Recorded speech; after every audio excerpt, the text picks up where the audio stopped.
दोस्तों, नया महीना शुरू हो चुका है और बिटकॉइन एक नया ऑल टाइम हाई बनाने की कोशिश कर रहा है। और ऑल्ट कॉइन्स जो हैं, अगर हम देखते हैं तो वो भी हमें थोड़ी राहत दे रहे हैं। यहाँ पे थोड़ी रिकवरी देखने को मिल रही है। और अगर आप देखते हो बिटकॉइन की डोमिनेंस को, वो भी थोड़ी सी गिरते देखने को मिल रही है। लेकिन हमारे मन के अंदर एक सवाल, क्या बिटकॉइन एक नया ऑल टाइम हाई बनाएगा? उससे बड़ा सवाल, जो हम कॉइन्स लेके बैठे हुए हैं, जो हर कोई ऑल्ट कॉइन सीज़न का इंतज़ार कर रहा है, क्या वो आता दिखेगा? क्योंकि महीने की शुरुआत तो यहाँ पे अच्छी होते देखने को मिल रही है। ओवरऑल ग्लोबल सिचुएशन को देखते हैं, वो बेटर होते देखने को मिल रही है। और ओवरऑल माहौल देखते हैं ऑल्ट कॉइन्स के अंदर, क्रिप्टो करेंसी के अंदर, तो ऐसा लग रहा है कि अभी 2025 के अंदर बहुत कुछ होना बाकी है। और डेटा क्या निकल के आ रहा है, क्या इन्फॉर्मेशन निकल के आ रही है, बड़े बड़े इंस्टीट्यूशंस यहाँ पे क्या बोल रहे हैं, और नई प्रिडिक्शन निकल के आई है स्टैंडर्ड चार्टर्ड बैंक की। अगर बात करते हैं $2 लाख, वो अभी भी 2025 के अंदर बोल रहे हैं।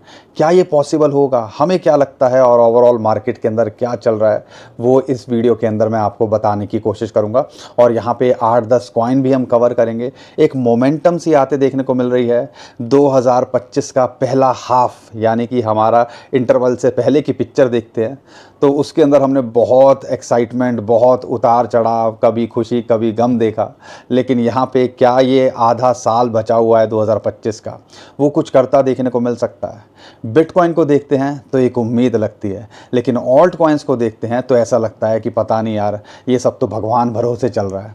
तो ये सारी बात समझने की इस वीडियो के अंदर हम कोशिश करेंगे। और इस वीडियो को शेयर भी ज़रूर कीजिएगा। यहाँ पे ओवरऑल क्या चल रहा है, बहुत कुछ सिचुएशन है ग्लोबली जो अगर हम देखते हैं तो वो निकल के आती है। अगर मैं बिटकॉइन के ETF के डाटा को देखता हूँ, 2 दिन से ब्लैक रॉक बाइंग नहीं कर रहा है। यानी कि ब्लैक रॉक की तरफ से जो ETF है उनके अंदर बाइंग नहीं देखने को मिल रही है।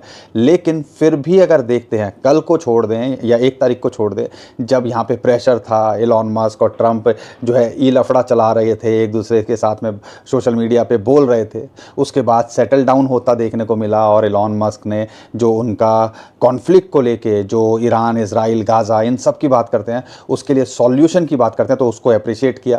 तो उसको कहीं ना कहीं देख के ऐसा लगता है कि चीज़ें यहाँ पे न्यूट्रलाइज होते देखने को मिल रही हैं। और जैसे ही ये सारी अपडेट निकल के आई, बिटकॉइन ने एक बड़ा पंप लिया और ऑल्ट कॉइन्स मार्केट भी यहाँ पे रिकवर करते देखने को मिली। 1 तारीख को देखते हैं तो ब्लैक रॉक ब्लैक रॉक तो ऐसा लगता है कि बेचता ही नहीं है, या उनके थ्रू जो इंस्टीट्यूशंस जो है इन्वेस्ट करते हैं, वो तो बेचते ही नहीं है। तो उनकी तरफ से सेलिंग प्रेशर नहीं था। ग्रे स्केल और फिडेलिटी ने वहाँ सेलिंग करी थी। लेकिन कल भी ब्लैक रॉक ने बाइंग नहीं करी, और उससे ज़्यादा बिटकॉइन जो परसों बेचे थे, कल वहाँ पे ग्रे स्केल और फिडेलिटी ने यहाँ पे खरीदे। तो कहीं ना कहीं इस रेट के आसपास 1,07,000, 1,08,000, 1,09,000, इसके ऊपर भी लगातार बिटकॉइन की बाइंग हो रही है। और कल तो लग रहा था कि एक बार को तो $1,10,000 को ये दोबारा से छूता देखने को मिल सकता है। थोड़ी रिजेक्शन देखने को मिली और इस टाइम पे 1,08,000, $1,09,000 के आसपास बिटकॉइन का प्राइस चल रहा है। तो कह लीजिए ब्लैक रॉक और बड़े बड़े इंस्टीट्यूशंस जो है इस टाइम पे अभी भी लगे हुए हैं कि भैया कुछ ना कुछ खरीदते रहें या माल बटोरते रहें। और ब्लैक रॉक का एक और इंटरेस्टिंग डाटा निकल के आया और मुझे लगा चलो वो भी मैं आपके साथ शेयर करता हूँ। बहुत कुछ है इन्फॉर्मेशन आपके साथ में शेयर करने के लिए। तो यहाँ पे जो 2-3 जो इम्पॉर्टेंट चीज़ें हैं वो मैं आपको यहाँ पे शेयर करने की कोशिश करूँगा। और उसमें से जैसा कि मैंने बताया, कल भी ब्लैक रॉक की ना खरीदारी करने के बाद में भी ऑलमोस्ट 4,000 बिटकॉइन मार्केट के अंदर बिटकॉइन ETF वालों ने खरीदे। इसके साथ में जो ब्लैक रॉक का डाटा निकल के आया, और ये समझना ज़रूरी है कि बिटकॉइन क्या कर रहा है। और इंस्टीट्यूशंस की जो भौएँ हैं, जो कहते हैं ना आईब्रोज जो खड़ी हुई हैं, अरे ऐसा कैसे हो सकता है, वो इसी वजह से है क्योंकि बिटकॉइन दूसरे अगर एसेट क्लास से देखते हैं या स्टॉक मार्केट S&P या इंडाइसेस से देखते हैं, उनसे बेटर परफॉर्म करता देखने को मिल रहा है। और ब्लैक रॉक का बिटकॉइन ETF की बात करते हैं, वो ज़्यादा जनरेट कर रहा है ब्लैक रॉक के लिए रेवेन्यू, जो कि उनका ट्रेडिशनल S&P 500 ETF है, जो कितने सालों से है। और 1 साल का जो बिटकॉइन का ETF लॉन्च किया है, वो ज़्यादा अच्छा रेवेन्यू उनके लिए जनरेट कर रहा है। उसके अंदर ज़्यादा इन्फ्लो आ रहा है, वहाँ पे उसके अंदर चांसेस लोगों के पैसा बनाने के ज़्यादा बन रहे हैं। तो आप कह लीजिए कहीं ना कहीं ट्रेडिशनल फाइनेंसिंग को, ट्रेडिशनल मार्केट को ये तो कहीं ना कहीं परेशान कर रही है बिटकॉइन और क्रिप्टो करेंसी मार्केट। और इसी वजह से ज़्यादातर लोग कोशिश कर रहे हैं या तो हम इसको इग्नोर कर दें, ठीक है, या फिर हम इसको वेट एंड वॉच करें या इसको अडॉप्ट करें। और जो जल्दी अडॉप्ट करने की कोशिश कर रहा है वो कहीं ना कहीं यहाँ पर एक लीड के अंदर देखने को मिल रहा है। तो ये कैसे भूल सकते हैं। और ब्लैक रॉक आप समझिएगा कि ट्रिलियंस ऑफ डॉलर मैनेज करते हैं, और ये भी बोला जाता है कि भैया सुबह शाम में बड़ी से बड़ी कंपनी को खरीद बेच सकते हैं, इतनी पावर रखते हैं पूरी दुनिया के अंदर ये। तो ये एक बड़ी इन्फॉर्मेशन है जो आपको पता होनी चाहिए। और रही बात प्रिडिक्शन की, स्टैंडर्ड चार्टर्ड की दोबारा से प्रिडिक्शन निकल के आई है और उनका एस्टिमेशन वही है 2025 में वो 2 लाख डॉलर देखते ही हैं। और यहाँ पे अभी दोबारा से निकल के आया है कि यहाँ पर स्टैंडर्ड चार्टर्ड दोबारा से प्रिडिक्ट कर रहा है कि बिटकॉइन जो है इस साल 2 लाख डॉलर हिट करता देखने को मिल सकता है। 6 महीने के अंदर 1,10,000 से क्या 2 लाख जाना पॉसिबल नहीं है। अगर क्रिप्टो करेंसी मार्केट को देखते हैं, बिटकॉइन को देखते हैं, तो कुछ भी पॉसिबल लगता है, क्योंकि हमने यहाँ पे 1-2 महीने के अंदर बड़े बड़े पंप लेते देखा है। यहाँ पे 50,000 डॉलर से 1 लाख डॉलर जाते देखा। अभी ताज़ा बिटकॉइन 75,000 डॉलर के आसपास आ गया था और अभी 1,10,000 डॉलर है। 75 से अगर डबल भी लेते हैं, और ये तो पुरानी बात नहीं है, अभी की बात करते हैं, 1.5 लाख डॉलर जाना क्या पॉसिबल नहीं है। तो यहाँ पे बड़े बड़े इंस्टीट्यूशंस के हिसाब से 2 से 2.5 लाख की वो प्रोजेक्शन लेके चल रहे हैं और इस बुल साइकिल को वो अभी भी समझ रहे हैं। और जिस हिसाब से उनकी रीजनिंग आ रही है वो हमें भी लॉजिकल लगती है कि भैया एडॉप्शन बढ़ रही है, और यहाँ पे जो इंस्टीट्यूशन जिस हिसाब से इंटरेस्ट दिखा रहे हैं और ग्लोबली जो क्रिप्टो करेंसी और बिटकॉइन को लेकर एडॉप्शन चल रही है वो पॉसिबल है। लेकिन हम उतना आगे का नहीं सोच रहे हैं। हम सोच रहे हैं 2 एंगल पे। एक तो हमारे पास जो ऑल्ट कॉइन्स हैं उनका क्या करें भैया, वो अंडे सेकने के काम आ रहे हैं इस टाइम पे, तो और कुछ कर नहीं रहे हैं। और दूसरा है कि बिटकॉइन में हम एग्जिट कब करें या कब हमें करने पे प्लान करना है, अगर हम इस साइकिल की बात करते हैं। उसके लिए बहुत सारे इंडिकेटर हैं जो हमने आपके साथ में पहले भी शेयर किए हैं। MVRV जी स्कोर को आप कंसीडर कर सकते हो, आप रेनबो चार्ट के जो हमने लाइनें कई बार आपके साथ शेयर करी हैं उन पे फोकस कर सकते हो। अगर आप बोलोगे कमेंट में हमसे पूछिएगा, हम वो एग्जिट पॉइंट भी उनके चार्ट के हिसाब से एक स्पेशली वीडियो बनाएंगे कि 3-4 चार्ट के हिसाब से क्या फिगर आ रही है। लेकिन अगर हम उन चार्ट्स का सार देखते हैं तो यहाँ पे इमीडिएटली तो हमारा 1,22,000 से 1.25 लाख डॉलर का टारगेट बनता है। लेकिन अगर हम थोड़ा बड़ी पिक्चर लेते हैं और एग्जिट पॉइंट बुल के पीक को देखते हैं तो कहीं ना कहीं 1,00,000 लाख से लेके 1,60,000 डॉलर कहीं ना कहीं इसका टॉप होना चाहिए। तो ये हिस्टोरिकली डाटा को कंसिडर करते हैं उसके हिसाब से भी, जो चार्ट्स के कंसिडरेशन हम टेक्निकली लेते हैं उसके हिसाब से भी, और हमें पर्सनली लगता है कि अगर वहाँ आए तो शायद आपको एग्जिट करने पे प्लान शुरू कर देना चाहिए। अगर यहाँ पे बिटकॉइन का शॉर्ट टर्म के हिसाब से भी अगर मैं बात करता हूँ तो क्या लगता है, बिटकॉइन का देखते हैं बुलिश सिग्नल है, और इसको आप कंसीडर कीजिएगा कि यहाँ पे 21 डे मूविंग एवरेज और 50 डे मूविंग एवरेज के इसके ऊपर ये ब्रेकआउट कर चुका है और उसके ऊपर इसने क्लोज किया है। और अभी 1,10,000 से लेके 1,12,000 डॉलर का जो रेजिस्टेंस होना है उसको ये हिट करने की कोशिश कर रहा है, और पहले भी 3-4 बार ऐसा यहाँ पे फंस चुका है। तो अगर इसको पंप करके ये यहाँ से पार निकलता है तो हमें लगता है कि 1,22,000 से 1.25 लाख डॉलर का टारगेट हो सकता है इस क्वार्टर में भी हमें देखने को मिल जाए। आपको क्या लगता है कमेंट में हमें ज़रूर बताइएगा। लेकिन एक और इंटरेस्टिंग फैक्ट बता दूं कि क्यों ये पुश कर सकता है। अगर ये बड़े बड़े इंस्टीट्यूशंस इस लेवल के आसपास जो कि 1,10,000, 1,05,000, 1,07,000 जहां मिल रहा है लगातार बाइंग कर रहे हैं, तो कुछ ना कुछ तो ये सोच के कर रहे होंगे। और उसका रिफ्लेक्शन, क्योंकि ब्लैक रॉक ETF वाले, ब्लैक रॉक ऐसा नहीं है, उनके थ्रू इंस्टीट्यूशंस उनके थ्रू लोग खरीदते हैं। और यहाँ पे ब्लैक रॉक का एक और डाटा आपके सामने इंटरेस्टिंग शेयर कर दूं, ऑलमोस्ट 3.85 बिलियन, अगर 3.85 बिलियन की बात करता हूँ, ऑलमोस्ट 35-36 हज़ार करोड़ रुपए के बिटकॉइन उन्होंने जून के अंदर खरीदे हैं। 35-36 हज़ार रुपये की बात नहीं कर रहा हूँ मैं, 35-36 हज़ार करोड़ की बात कर रहा हूँ। 3.85 बिलियन, 1 बिलियन के अंदर आज का अगर 85 रुपये का डॉलर भी लगाता हूँ तो यहाँ पे 8,500 करोड़ रुपए बनता है। तो यहाँ पे जून के अंदर जब हम सब परेशान थे, जब मार्केट ऑड हुई पड़ी थी, ईरान इसराइल हो रहा था, पता नहीं बहुत सारे इश्यूज़ निकल के आ रहे थे, ग्लोबल अनसर्टेनिटी की बात हो रही थी, तो यहाँ पे बिटकॉइन अपना, या ये लोग जो है बिटकॉइन बटोरे जा रहे थे कि भैया तुम्हें जो करना करो, हम तो यहाँ पे, हमारा को तो टारगेट हमारा क्लियर है कि हमें इस ट्रैक पे चलना है। अब इनके पीछे आपको जो समझना है ना, ये कोई हवा में नहीं करते होंगे या इनको सपना नहीं आता कि भैया अभी खरीदना है। ये मार्केट को चलाने वाले लोग हैं, और इनके पीछे जो लोग हैं ना, वो समझ लो कई 100 लोग हैं जो पूरे दिन रात एनालिसिस करते होंगे, रिसर्च करते होंगे, और उसके बाद यहाँ पे ये सारी चीज़ें की जाती होंगी। इनके एडवाइज़र तब जाके किसी को बोलते होंगे। तो आप समझिएगा खेल उनको भी लगता होगा कि हाँ, दो हिसाब से, एक तो 2025 कि हम बुल मार्केट के अंदर जो अभी हमें उम्मीद है आनी चाहिए, उसमें क्या लगता है, और 2025 के आगे की सोच वाले ज़्यादातर इनके अंदर लोग होंगे जो सोचते होंगे शायद एक दिन ये ट्रेडिशनल फाइनेंसिंग को टेक ओवर ना कर ले, तो उसका भी हमें हेज करके रखना चाहिए, और इसलिए भी कई लोग ऐसे फोकस करते हैं। तो ये सारी बातें आपको समझने की हैं। और शॉर्ट टर्म में बिटकॉइन की बात करता हूं तो यहाँ पे फ़िलहाल $1,06,000 के आसपास को सपोर्ट है, 21-50 डे मूविंग एवरेज, और अगर इसके नीचे आता है तो वही 1 लाख से लेके $1,02,000 की सपोर्ट मिलती है। अगर यहाँ पे इमीडिएट रेजिस्टेंस की बात करते हैं 1,10,000 से $1,12,000, उसके पार जाता है तो हमें लगता है 1,22,000 से लेके $1,25,000 भी ये जाता देखने को मिल सकता है। तो ये लाइन्स पे देख रहे हो तो शॉर्ट टर्म में इस हिसाब से फोकस कर सकते हो। अगर आप लॉन्ग टर्म के लिए देख रहे हो तो हमने ऑलमोस्ट बहुत सारी चीज़ें आपको बताई हैं और जो हम लगातार बताते हैं, लेकिन आपको समझ में आ रही हैं कि नहीं आ रही हैं।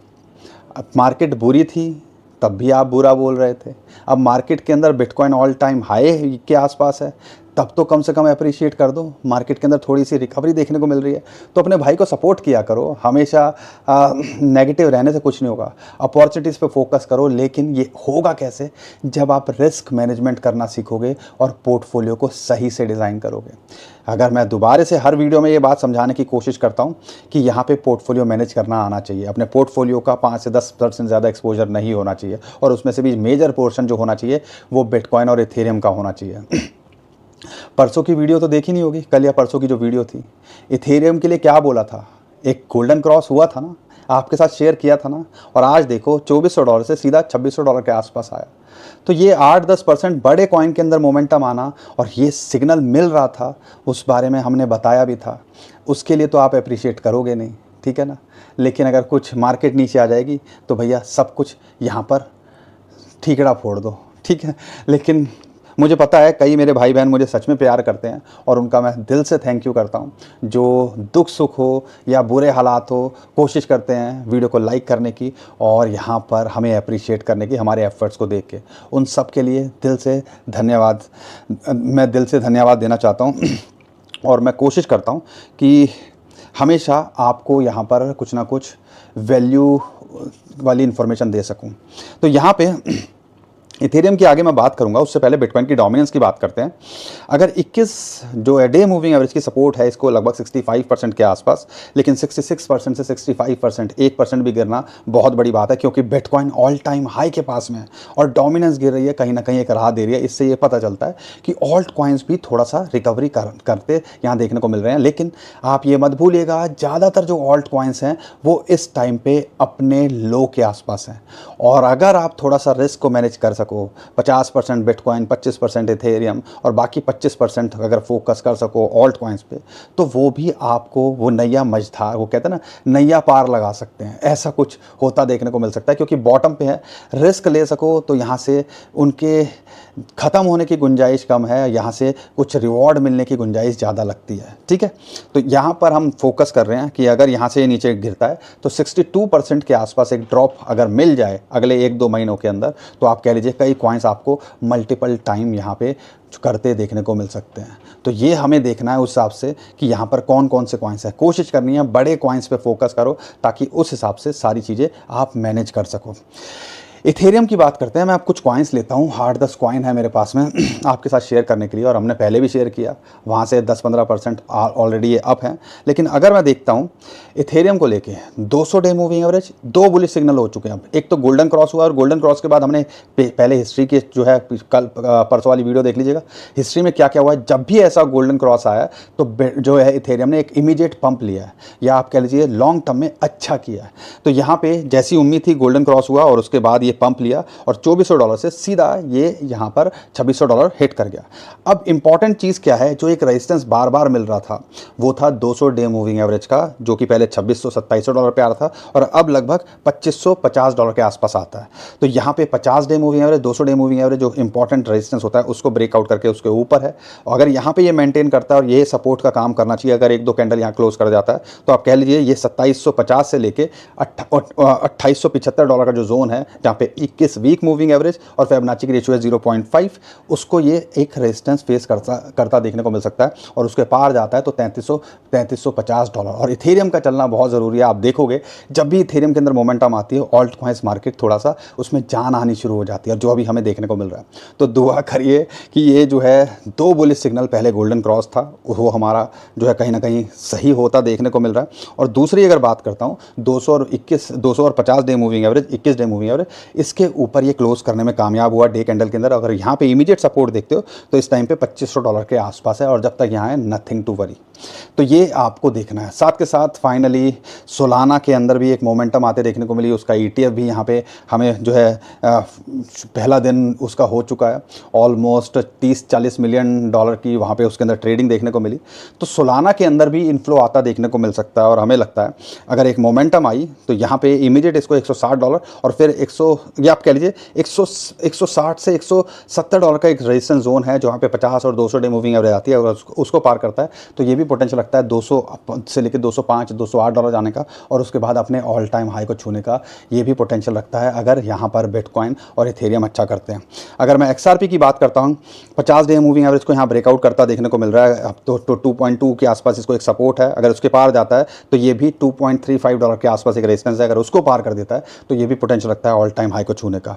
कार्डानो की बात करते हैं, आधे डॉलर के आसपास एक अपॉर्चुनिटी थी, लेकिन यहाँ पर अभी देखते हो उसने पंप किया और अभी जो है ऑलमोस्ट फिर भी $0.6 के नीचे चल रहा है। इसके अंदर एक अपॉर्चुनिटी लगती है, अगर आप देखते हो थोड़ा फोकस कर सको और लॉन्ग टर्म के लिए देख सको तो इसमें भी पोटेंशियल है कि इमीडिएट इसके टारगेट 0.65 से लेकर $0.77 और उसके बाद ये $1 या $1.3 का भी पोटेंशियल रखता है। सुई की बात करते हैं, $2.8 के आसपास एक बाइंग रेंज के अंदर था, अभी भी बाइंग रेंज से नीचे है, लेकिन हम इसको देख रहे हैं लंबे समय के लिए, हम इसको शॉर्ट टर्म के हिसाब से नहीं देख रहे हैं, क्योंकि यहाँ पर अगर इसने ब्रेकआउट किया तो $3.5 का रेजिस्टेंस है, अगर उसके ऊपर जाता है तो ये भी पोटेंशियल रखता है अपने ऑल टाइम हाई को छूने का, उसके पार जाने का। AI से रिलेटेड कॉइन की बात करते हैं, नियर को अगर आप देखोगे तो ऑलमोस्ट दिसंबर में $8 से आज $2 के आसपास है। तो पोटेंशियल तो लगता है कि अगर यार दिसंबर का भी मोमेंटम आ गया, क्योंकि पहले भी वो $2-2.5 से ऐसे पंप किया था, तो यहाँ पे अगर यहाँ से मार्केट के अंदर एक मोमेंटम आया तो ये पोटेंशियल रखता है कि यहाँ से अच्छा करता देखने को मिले। और शॉर्ट टर्म में देखते हो $2.5 से लेके $3.2 इसके टारगेट आप लेके चल सकते हो। अगर मैं बात करता हूँ पैपी, 8,500 के आसपास आए, इसका मतलब 0.0000 मैं बोल रहा हूँ, तो आपको यहाँ पे फोकस करना चाहिए। उम्मीद करता हूँ आप में से कई लोगों ने किया होगा। अगर देखते हो तो 12,000 के आसपास ये जा सकता है, अगर उसके पार जाता है तो ये भी पोटेंशियल लगता है 16 से 20,000 जाने का। गाला की बात करते हैं, स्टिल एक लगता है कि अपॉर्चुनिटी की रेंज में है और 0.015 के नीचे है, लेकिन एक अच्छी एंट्री का मौका दिया 0.013 के आसपास, लेकिन ऐसा लगता है कि ये भी पोटेंशियल लगता है 0.02 से लेके 0.025 शॉर्ट टू मिड टर्म में जाने का। ऑन्डो RWA के नैरेटिव की बात करते हैं, हमने पहले गेमिंग की बात करी, उससे पहले अगर मैं बात करता हूँ यहाँ पर AI की बात करी, मीम की बात करी, तो यहाँ पे ऑन्डो की बात करते हैं तो $0.8 के नीचे अभी भी है और ये लगता है कि $1 से $1.1 जाने का पोटेंशियल रखता है। अगर ये $0.84 जो इसका रेजिस्टेंस है 200 डे मूविंग 50 डे मूविंग है उसको ब्रेकआउट कर पाया तो इस पर फोकस किया जा सकता है। और लॉन्ग टर्म के हिसाब से देख रहे हो तो ऐसा लगता है ये भी पोटेंशियल रखता है अच्छा करने का। बाकी दोस्तों, कोई कॉइन आपके भी दिल और दिमाग में हो जो आप चाहते हो हम उसको कवर करें तो आप कमेंट में हमें ज़रूर पूछिएगा, क्योंकि इसमें से कई कॉइन जो है आपने हमसे कॉमनली कमेंट में पूछे थे और उसको हमने कवर करने की कोशिश की।